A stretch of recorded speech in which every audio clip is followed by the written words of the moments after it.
Kita mulai. Assalamualaikum warahmatullahi wabarakatuh.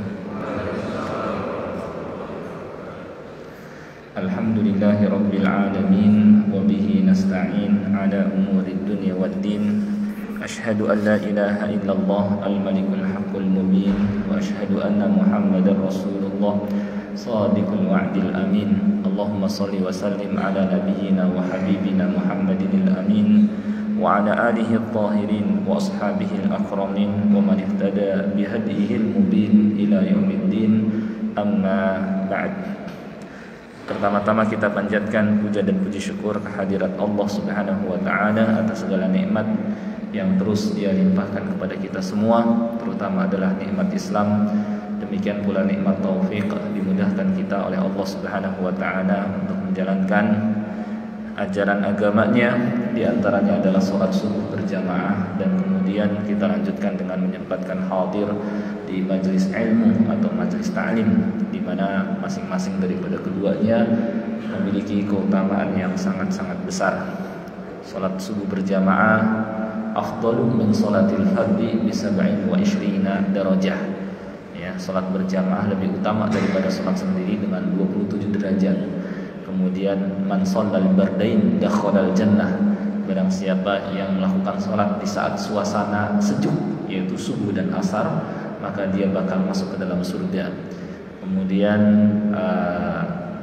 Nabi SAW juga bersabda, man shallas subha fi jamaah fa ka'annama qama al-laila kullah, barang siapa yang sholat subuh berjamaah maka seakan-akan dia melakukan sholat malam semalaman suntuk. Ya. Beliau juga bersabda, man abasyiril masya'ina fil lail min nurid tam yaumal qiyamah, sampaikan kabar gembira kepada mereka yang melakukan perjalanan di kegelapan malam, suasana masih gelap, bahwa mereka akan memperoleh cahaya yang sempurna nanti pada hari kiamat. Kemudian hadir di majelis ilmu pun sama memiliki keutamaan yang besar. Di antaranya Allah akan permudah jalan baginya menuju surga. Kemudian juga dengannya Allah Subhanahu wa taala tinggikan derajat, dan para malaikat akan mengelilinginya, rahmat akan turun, dan nama-nama mereka yang hadir akan disebutkan di hadapan para malaikat di sisi Allah Subhanahu wa taala. Kita saja tentu ketika dalam suatu acara besar misalnya, kemudian kita mengetahui bahwa dalam acara tersebut nama kita akan disebut oleh seorang tokoh misalnya, kita bangga. Lalu bagaimana yang menyebut adalah Allah Rabbul Alamin, dan itu bisa diperoleh dengan hadir di majelis ilmu atau majelis ta'lim. Baik, seperti yang diketahui bahwa yang akan kita pelajari adalah materi dasar dalam agama ini, yaitu materi tauhid. Dan pada kesempatan yang lalu kita sudah mempelajari tentang al-kufru bit-taghut, ya, kufur kepada taghut. Berikut hakikat taghut itu apa, ya, dan sebagainya terkait dengan taghut sudah kita pelajari, ya. Sekarang kita akan mempelajari materi yang sangat-sangat penting juga, yaitu al-usulul tsalatsah, ya, 3 dasar utama atau 3 landasan utama, ya. 3 landasan utama ini yang dimaksud adalah ma'rifatul abdi rabbah. Seorang hamba harus kenal Robnya atau Tuhannya, ya. Jangan sampai nggak kenal sama Tuhannya. Yang kedua, ma'rifatul abdi dinah. Seorang hamba pun harusnya tahu tentang agamanya. Jangan sampai dia nggak ngerti tentang agamanya. Dan yang ketiga adalah ma'rifatul abdi nabiyah Muhammadan sallallahu alaihi wasallam. Seorang hamba hendaknya juga mengenal tentang nabinya, yaitu Nabi Muhammad sallallahu alaihi wasallam. Wa hiya as'ilatul qabr. Dan inilah, ya, hal-hal yang akan ditanyakan kepada seorang hamba nanti ketika telah meninggal dunia.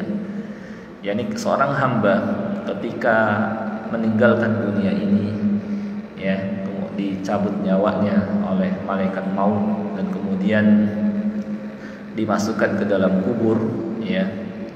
Setelah orang-orang yang mengantarkannya meninggalkannya, maka dia akan didatangi oleh malaikat yang disebut dengan Munkar wa Nakir, Munkar dan Nakir, berdasarkan hadis yang sahih riwayat Tirmidzi. Dan Munkar dan Nakir ini kemudian mendudukannya setelah sebelumnya berbaring, dan kemudian akan menanyakan 3 hal, yaitu marrabbuka, siapa Tuhanmu, ya, siapa Tuhanmu.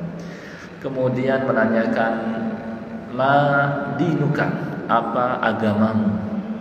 Kemudian akan menanyakan man nabiyyu, siapa nabimu, ya.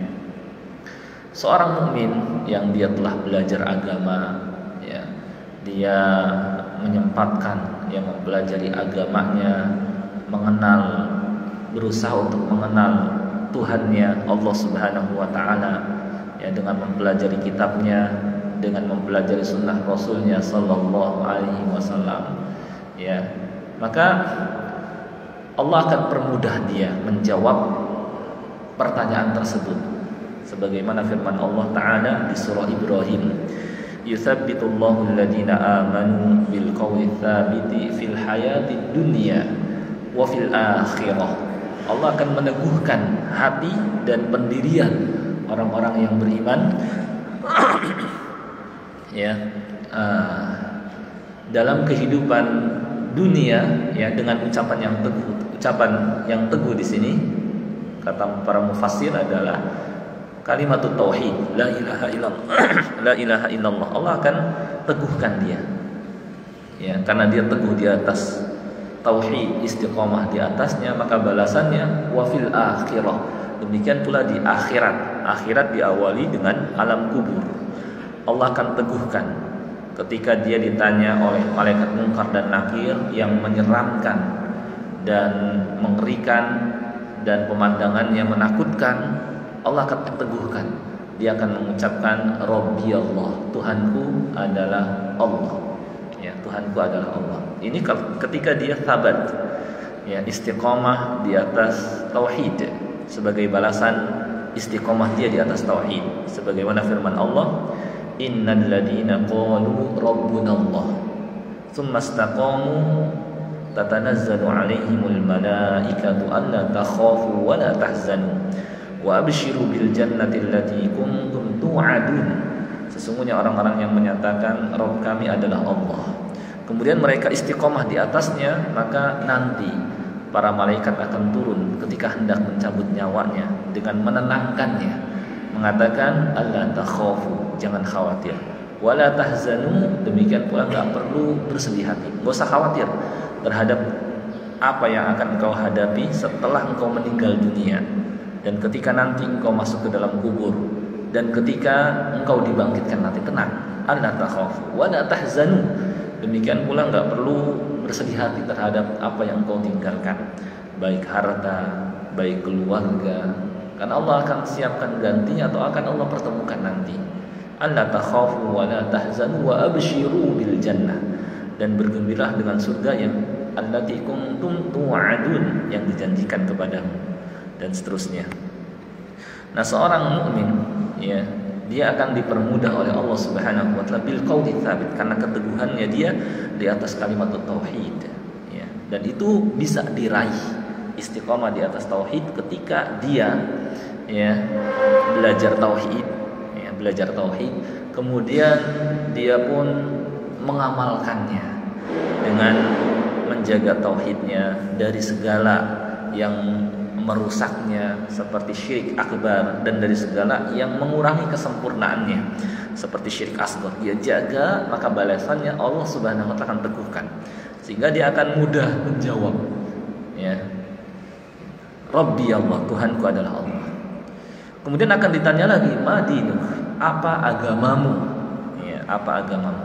Seorang mukmin, ya, yang telah belajar Islam dan kemudian mengamalkannya, ya, Allah akan mudahkan dia menjawab. Dinil Islam, al-Islamu dini, Islam agamaku, ya, Islam agamaku, ya. Dan ini sesuai dengan keadaan seorang hamba ketika di dunia. Siapa yang mengamalkan sebagaimana mengamalkan tauhid, istiqomah di atasnya, Allah akan permudah.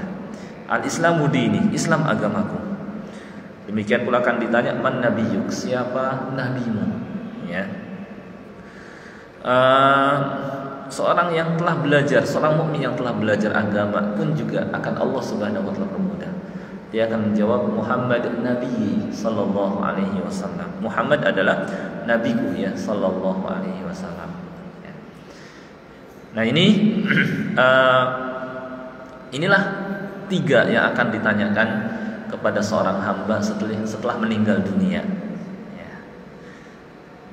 Oleh karena itu, seorang harus kenal ya Robnya, harus kenal agamanya dan harus kenal nabinya sallallahu alaihi wasallam. Jangan sampai ya seorang sama istilahnya kenalnya cuma sedikit ya, dan jangan sampai juga misalnya dalam keluarga seorang orang tua tidak memperkenalkan lebih lanjut ya tentang Tuhannya, tentang agama, tentang nabi ya kepada anak-anaknya.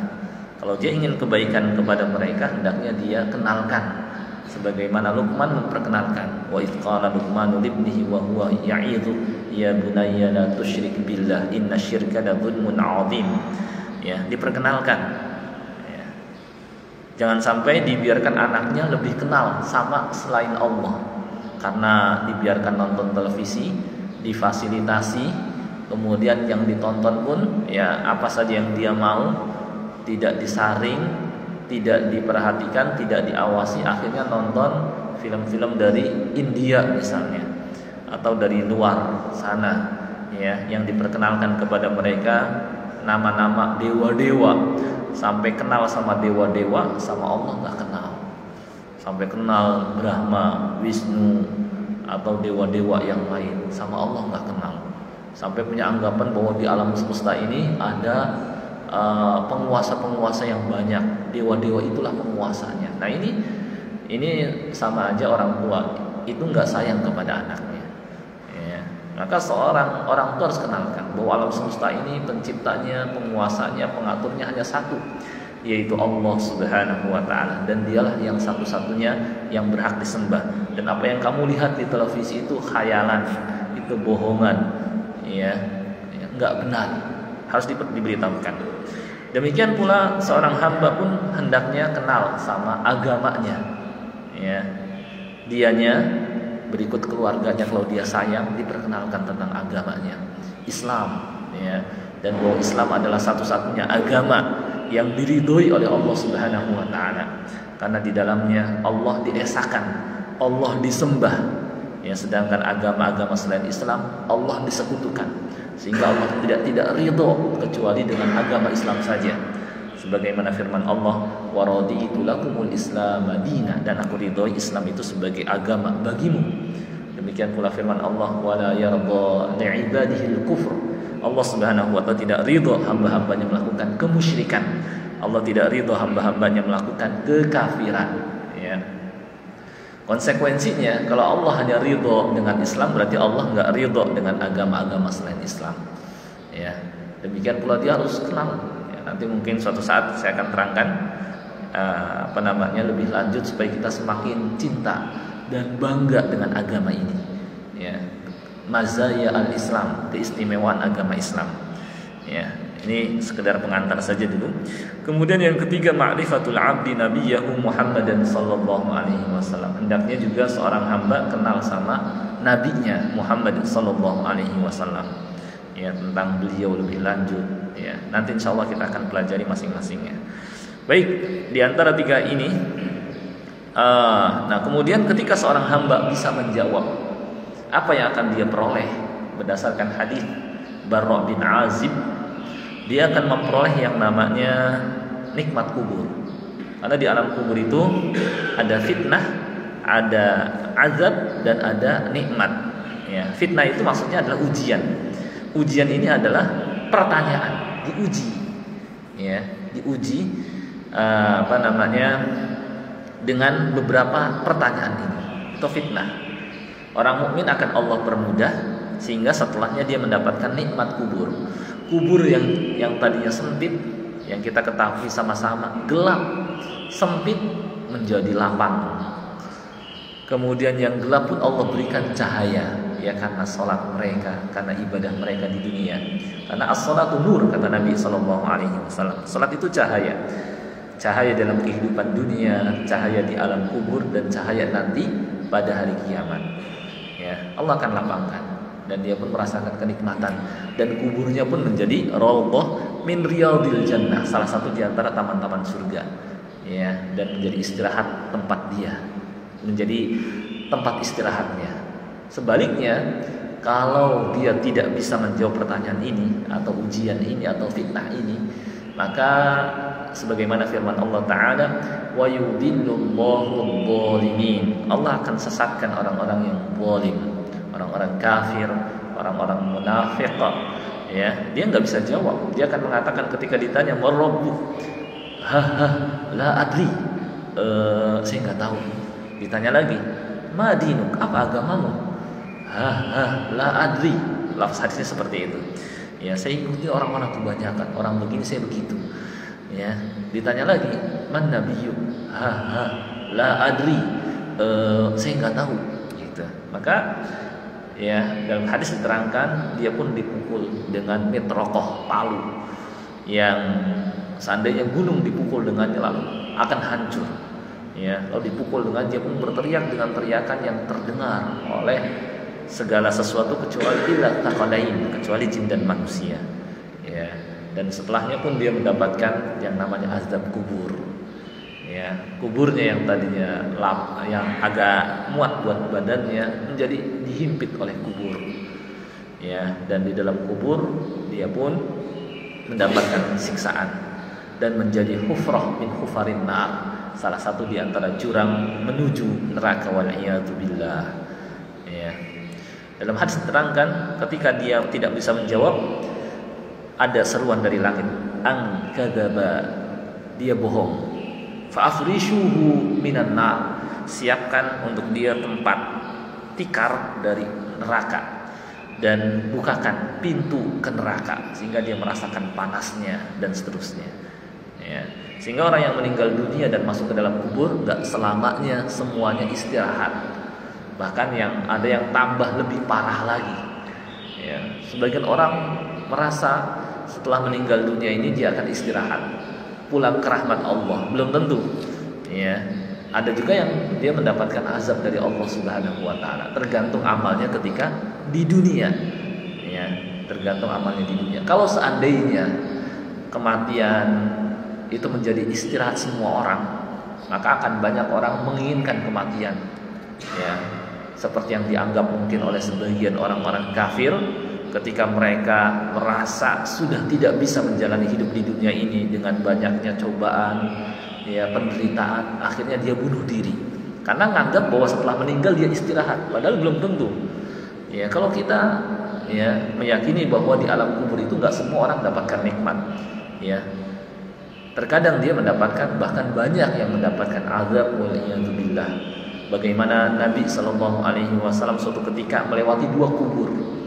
Ya, ketika beliau melewati 2 kubur itu ternyata penghuninya sedang disiksa.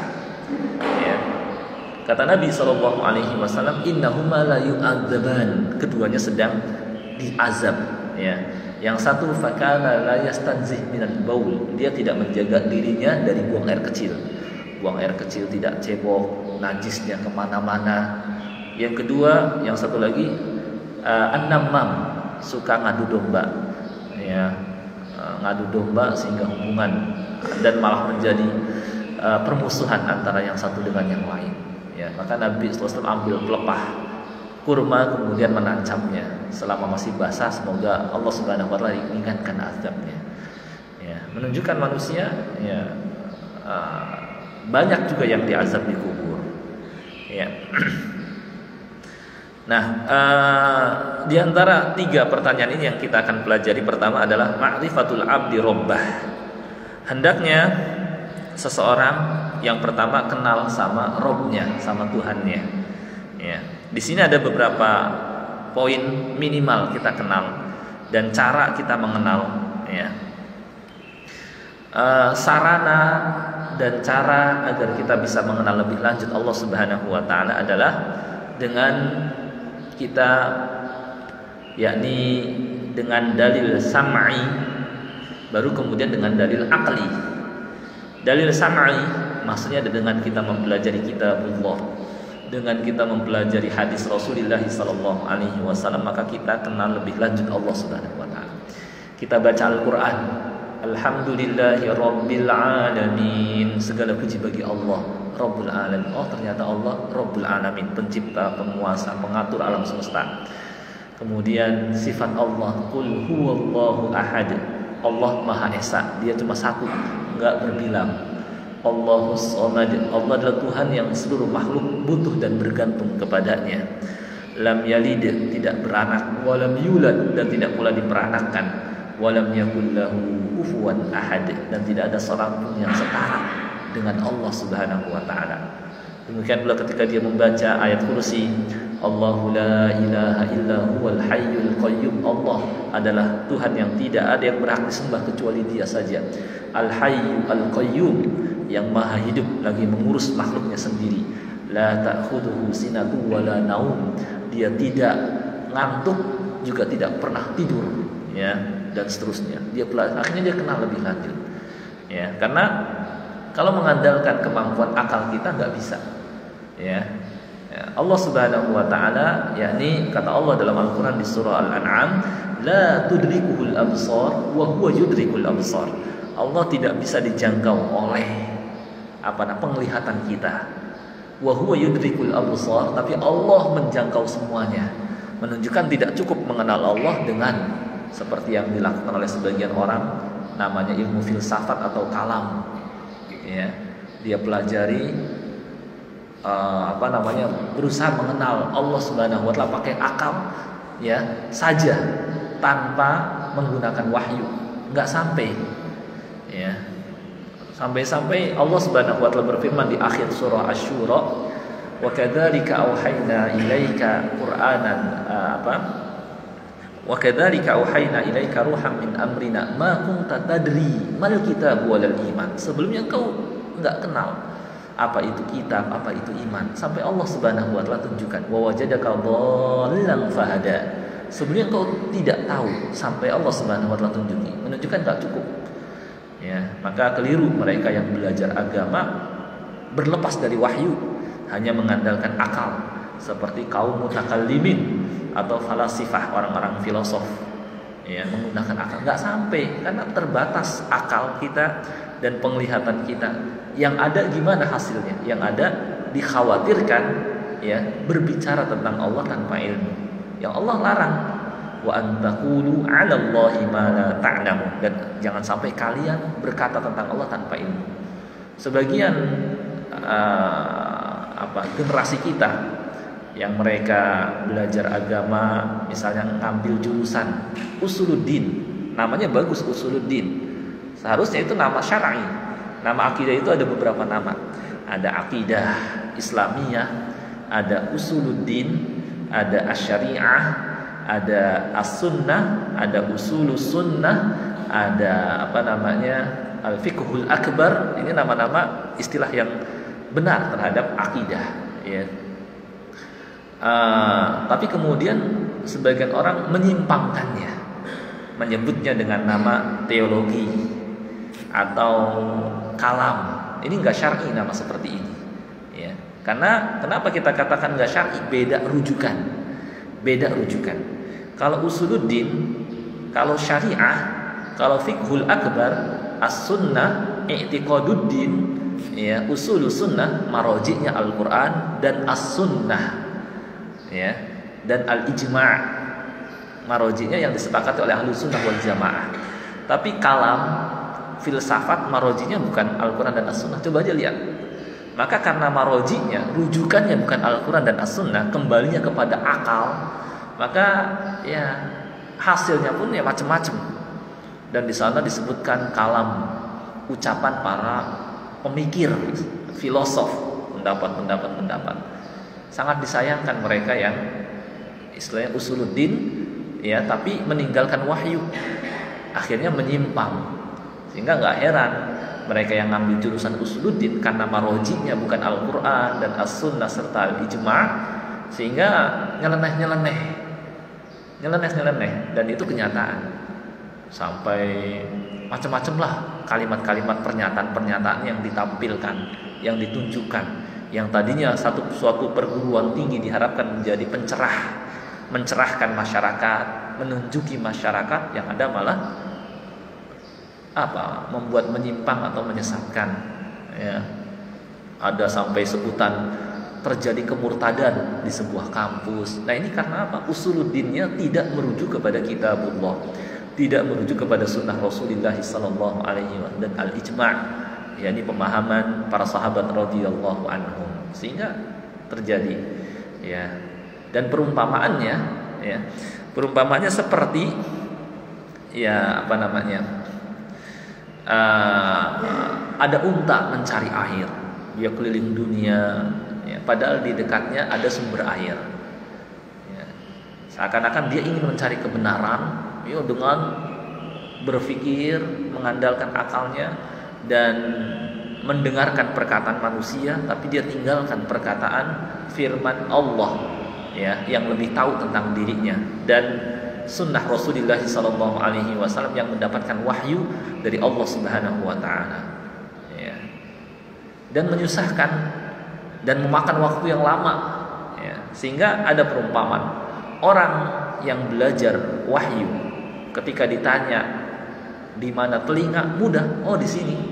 Tapi orang filosof ketika ditanya di mana telinga, di sini telinga, nyusahin diri, sayang waktu. Sehingga banyak sebagian para tokohnya yang kemudian rujuk, ya, seperti siapa namanya, yang rujuk, siapa namanya, ya, salah satu tokoh filsafat, ya, saya telah lama mendalami qila wa qalu, ya, tapi hasilnya hanya membuat saya tambah bingung saja. Ya, baru kemudian ketika dia mendatangi kitabullah, Ar-Razi, ya, dia kemudian rujuk di akhir hayatnya. Masih alhamdulillah rujuk.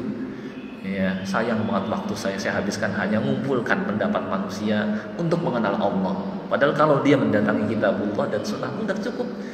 Ya, kita lihat Al-Qur'an, kita akan kenal Allah. Qul huwallahu ahad, Allahu la ilaha illa huwal hayyul qayyum.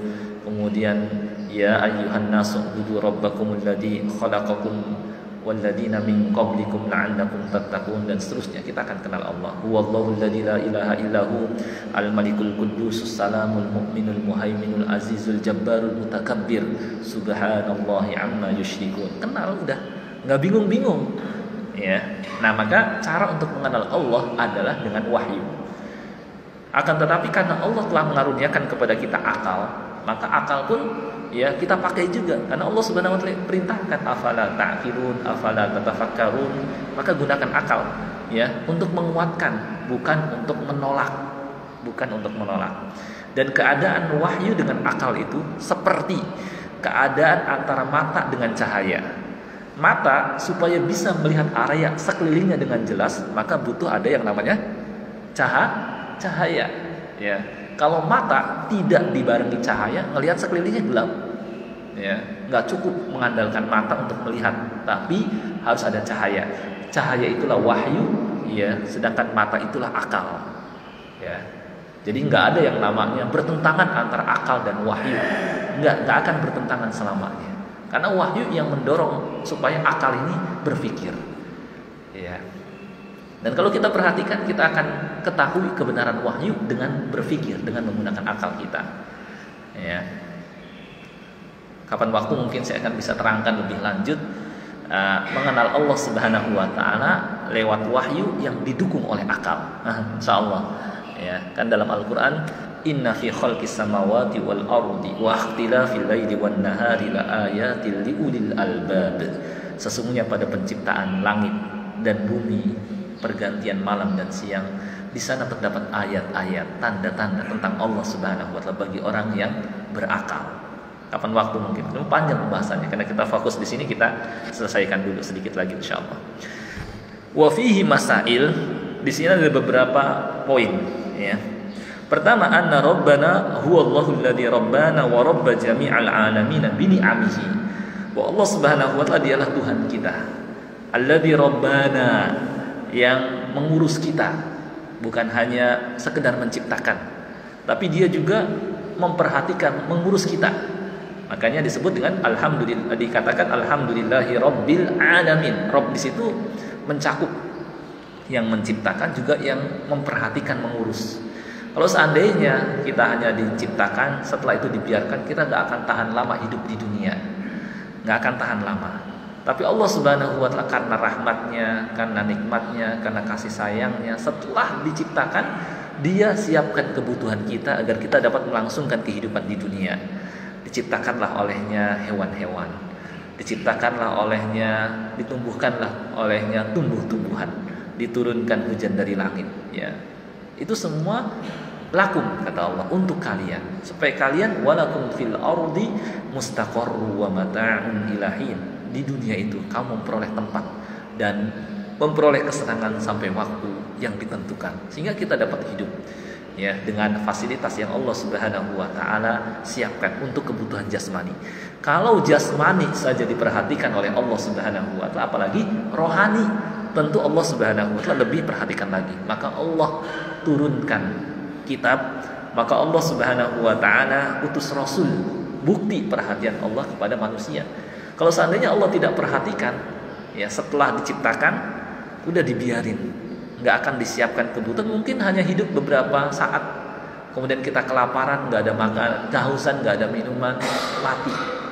Ya, tapi Allah Subhanahu wa taala, ya, setelah menciptakan kita pun menyiapkan segala kehidupan, kebutuhan kita, ya, sehingga kita bisa makan dengan hewan-hewan yang Allah Subhanahu wa taala ciptakan, mengkonsumsi tumbuh-tumbuhan yang Allah Subhanahu wa taala tumbuhkan, ya, menghilangkan haus kita dengan air yang Allah Subhanahu wa taala siapkan dari langit dan dari bumi, ya.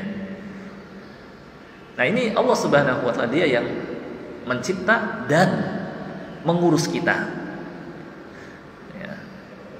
Bukan hanya mengurus lahiriah, tapi batin pun diperhatikan, ya, dengan mengutus rasul, dengan menurunkan kitab supaya kita tidak tersesat dalam hidup di dunia ini dan kita memperoleh kebahagiaan, ya.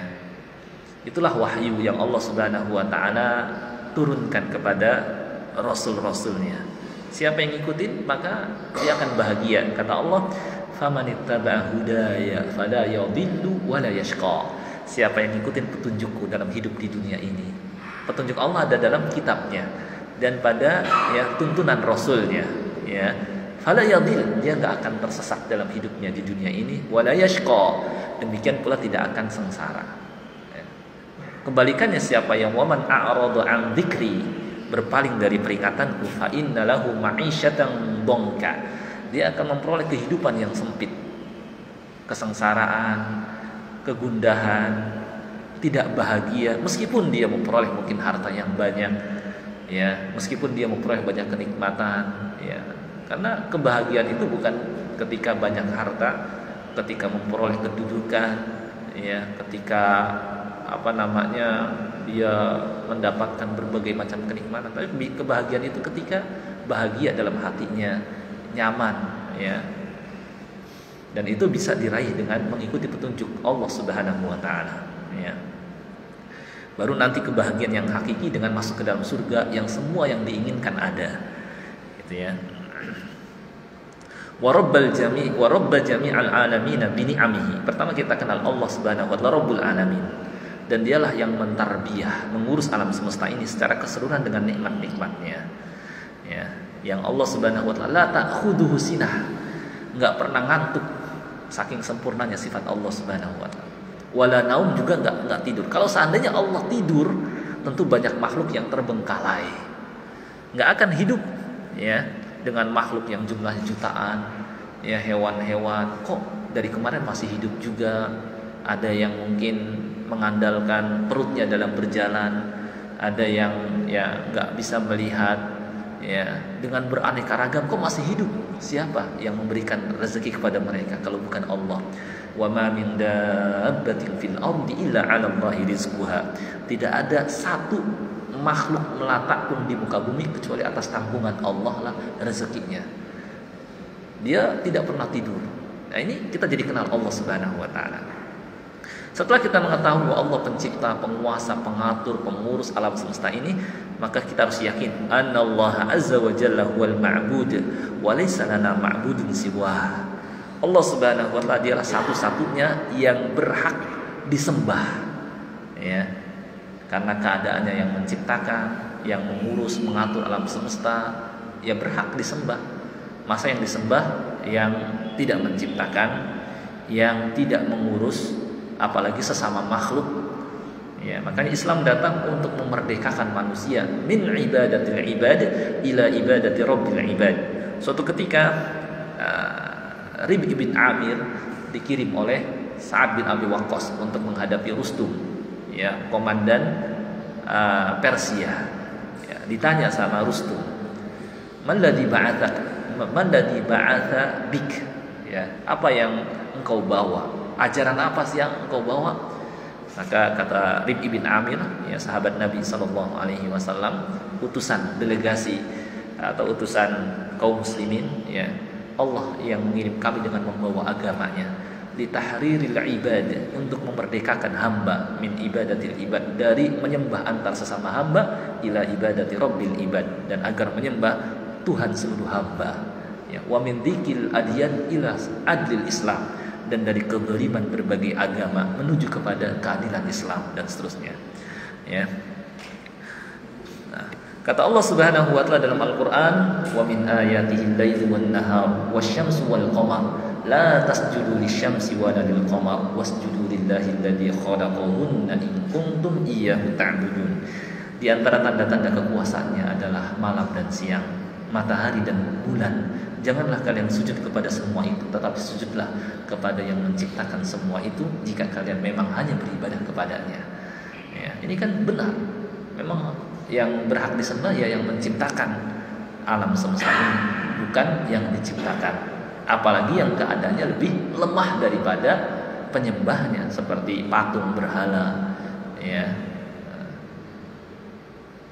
Nah, itu secara akal lebih mendukung tauhid daripada syirik.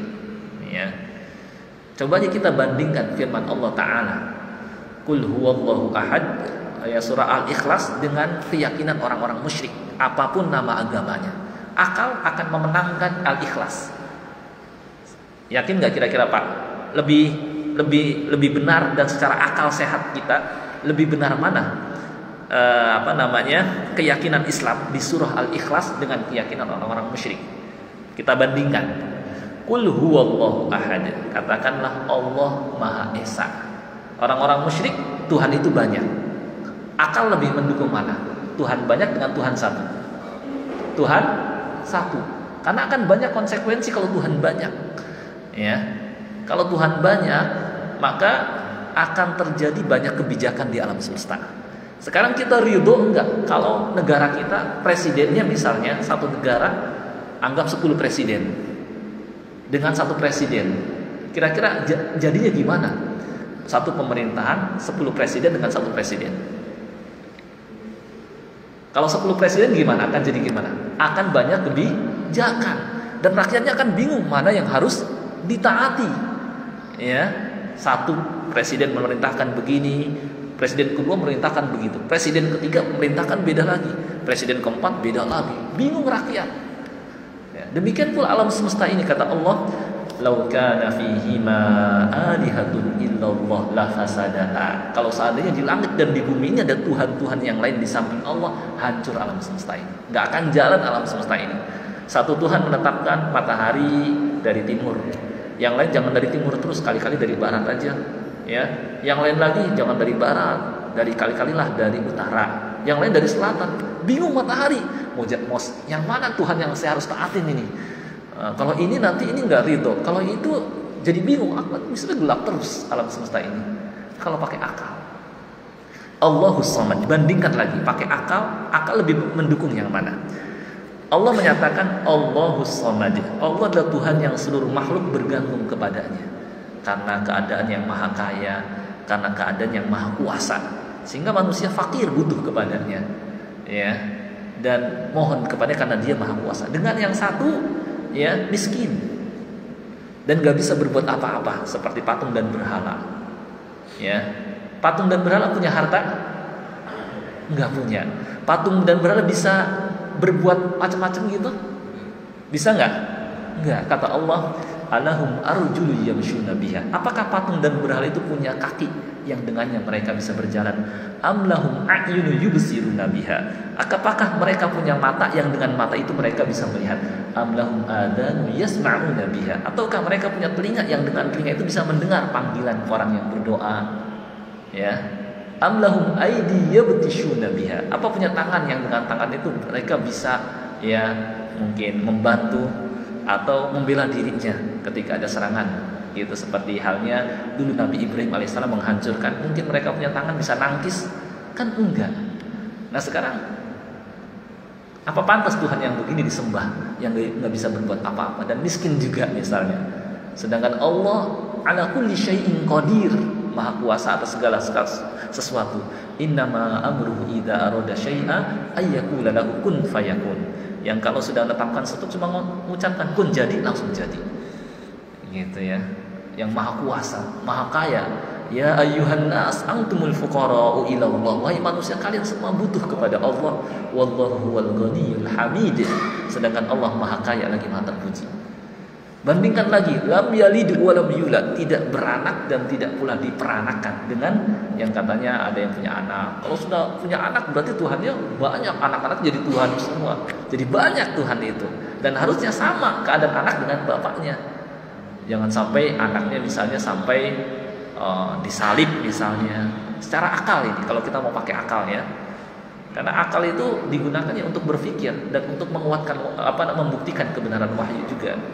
Ya, kalau Tuhan beranak ya berarti harus punya istri juga Tuhannya, dan anaknya pun harus sama, jangan sampai dikejar-kejar sama orang-orang Yahudi kemudian disalib misalnya. Kalau kita mengatakan enggak disalib, dia diangkat misalnya.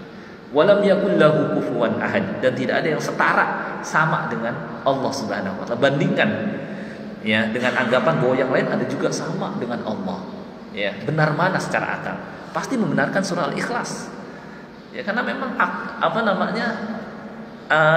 inilah yang sejalan dengan akal. Tuhan itu harus seperti itu. Ya. Nah ini bagaimana akal bisa digunakan untuk mengenal Allah Subhanahu wa taala. Yang penting nggak boleh lepas tangan dari wahyu. Karena keterbatasan kita, jangan merasa kita sudah cerdas, kita akalnya luar biasa, IQ-nya tinggi, kita bisa kenal Allah Subhanahu wa taala. Jangan lepas. Karena khawatirnya berbicara tentang Allah tanpa ilmu, seakan-akan kita berbicara tentang yang dibalik tabir kita. Yang ada bisa benar, bisa salah. Iya kalau benar, kalau salah gimana? Dosa besar. Ya, maka arafna rabbana bi ayatihi wa makhluqatihi al-'azimah. Kita bisa kenal Allah Subhanahu wa taala dengan ayat-ayatnya yang sam'i yang ada dalam Al-Qur'an dan dalam As-Sunnah. Demikian pula yang dengan ayat-ayat yang akli, yang dengan ayat-ayatnya yang ada di alam semesta ini. Ya, wa makhluqatihil 'azimah, dan makhluk-makhluknya yang besar. Famin ayatihi al-lail wan nahar wasyamsu wal qamar. Ya, di antara tanda-tanda kekuasaannya malam dan siang, matahari dan bulan. Wa min makhluqatihi as-samawati sab'u wal arduna sab'u wa man fihinna wa ma bainahuma. Dan di antara tanda-tanda makhluknya yang dengannya kita bisa kenal Allah Subhanahu wa taala, langit yang 7 dan bumi dan apa aja yang ada di antara keduanya dan seterusnya. Baik, saya kira ini mungkin yang bisa kita pelajari pada kesempatan tentang mengenal Allah dulu. Baru nanti insyaallah kita kenal berikutnya tentang agama kita, dan insyaallah pada kesempatan tersebut saya akan terangkan mazaya ad-dinil islami, keistimewaan agama Islam, sehingga kita semakin bangga dengan agama Islam dan gak akan mau mencari agama selainnya, dan semakin ingin menampakkan bahwa kita ini muslim. Jangan sampai minder di hadapan manusia, sampai Al-Quran ditutup gak mau diperlihatkan, sedangkan mereka berani menampakkan, sampai menampakkan syiar Islam kayaknya minder. Jangan. Kata Allah, wala tahinu wala tahzanu wa antumul a'laun. Jangan lemah, jangan bersedih hati, kamu lebih tinggi daripada mereka. Ya, al-Islam ya'lu wa la yu'la. Nabi SAW, Islam itu tinggi dan gak akan ada yang mengalahkan ketinggiannya. Bukan berarti kita ini radikal, berarti menyalahkan. Enggak, kebenaran harus ditampakkan. Ya, harus diperjelas supaya manusia bisa milih, sehingga hujah tegak bagi manusia. Dan kalau dia salah milih jalan, salah sendiri. Sudah tahu yang benar di hadapannya, tapi dia malah menyimpang. Bukannya berarti kita menyalahkan. Harus jelas mana kanan, mana kiri, mana jalan yang lurus, mana jalan yang bengkok, mana hak, mana batil. Saya kira ini yang bisa kita pelajari pada kesempatan pada subuh ini. Mungkin sebelum ditutup, kalau ada yang ingin ditanyakan silahkan. Ya, silakan Pak. Kenapa orang pintar itu yang dikatakan akalnya tinggi, tapi mereka tetap kafir gitu? Iya, betul sekali.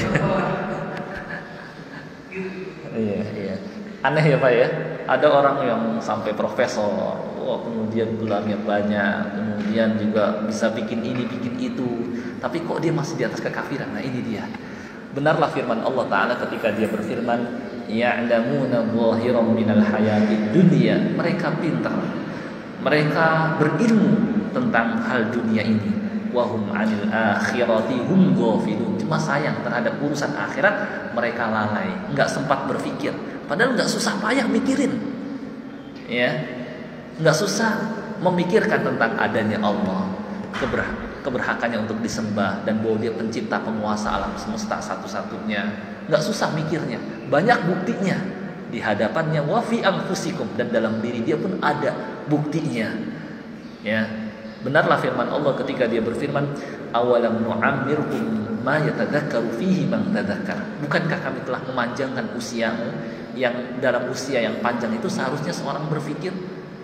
Allah juga berfirman, qul inna ma a'idukum biwahidah an taqumu lillahi matna wa thulatha. Ya. Yang saya minta kepadamu cuma satu saja. Coba mikir sebentar saja, mau sendirian atau bareng-bareng, tentang kebenaran Islam, kebenaran Nabi Muhammad SAW, keesaan Allah. Tapi sayangnya mereka nggak sempatkan itu aja, nggak sempat. Tapi untuk urusan dunia mereka sempat memikirkannya. Padahal ribet, bikin komputer dengan komponen yang ada di dalamnya, bikin HP dengan kecil-kecil semua yang ada di dalamnya, bikin mobil, bikin pesawat. Itu mikirnya nggak cuma sehari dua hari, berhari-hari, bertahun-tahun. Tapi mereka sempat tapi untuk memikirkan agama mereka, benar enggak agama mereka, benar enggak Tuhan yang mereka sembah, enggak sempat. Maka benarlah firman Allah ketika dia juga berfirman, walaqad dzara'na li jahannam katsiran minal jinni wal ins lahum qulubun la yafqahuna biha wa lahum a'yunun la yubsiruna biha wa lahum adhanun la yasma'una biha. Sungguh kami telah siapkan neraka jahanam untuk kebanyakan jin dan manusia. Punya akal cuma nggak mau dipakai, punya mata tidak memperhatikan tanda-tanda kekuasaan Allah, dan punya pendengaran pun nggak mau sempatkan mendengarkan ayat-ayat Allah. Ulaika kal an'am, mereka itu seperti binatang ternak, balhum adall, bahkan lebih sesat lagi. Jadi ya tadi firman Allah benar. Jadi mereka sempat mikirin dunia, tapi mikirkan akhirat, agama, ketuhanan nggak sempat. Jadi ya seperti itu salahnya mereka. Cerdas dalam urusan dunia dan bisa bikin macam-macam. Padahal coba mikirkan antara bikin komputer, bikin pesawat, bikin handphone dengan mikirkan ketuhanan, lama mana? Lama mana Pak? Lama ini bikin komputer, bikin HP, bikin pesawat itu bertahun-tahun itu mikirin kayak gitu, bisa terbang pesawat gitu. Ya, tapi ini ketuhanan nggak pikir-pikir lama, dia akan bisa. Tadi saya bacakan ayat Al-Ikhlas saja, itu dengan membandingkan udah ketahuan jelas nggak mikir lama gitu. Tapi anehnya mereka nggak sempat itu aja. Kok bisa begitu? Ya setan juga, dan keinginan mereka untuk mencari kebaikan dan kebenaran nggak ada. Itu diantara penyebabnya. Wallahu a'lam. Saya kira begitu Pak. Ya. Jelas Pak ya, insyaallah ya. Nah. Ada lagi? Ya silakan Pak. Assalamualaikum warahmatullahi wabarakatuh. Waalaikumsalam warahmatullahi wabarakatuh. Dua pertanyaan. Ya silakan Pak. Yang pertama